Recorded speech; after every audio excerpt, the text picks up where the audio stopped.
Tingnan ang mga balita sa nakaraang 10 taon na may kinalaman sa pinsalang dala ng habagat. 2016, halos isang buong linggo walang tigil ang ulan. 2017, habagat na may resback ng bagyong Isang.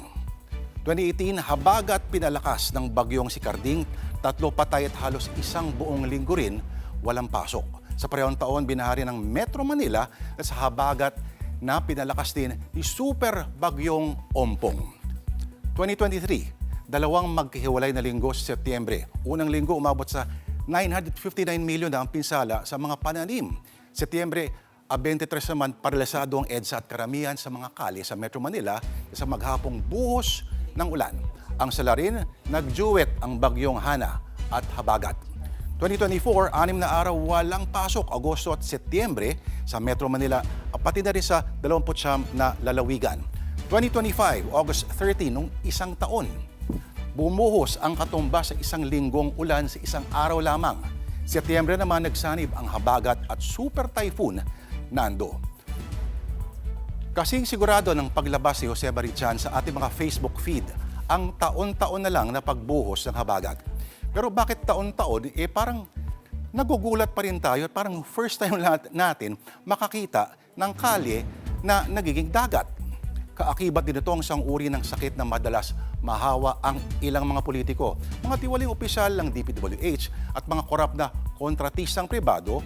Ang mga sintomas raw nitong sakit na to, naglulustay ng pera sa kasino, napapabili ng mamahaling SUV at naninilaw na balat dahil sa sobrang ginto na mga alahas. Ayon sa siyensya, wala pang gamot ang sakit na ito na tinatawag na leptospirosis.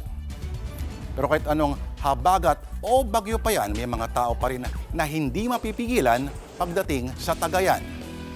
And para hindi kayo makatamyot, panoorin natin to.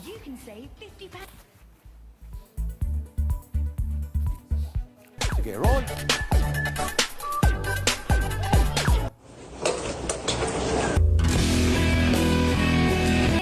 Holiday.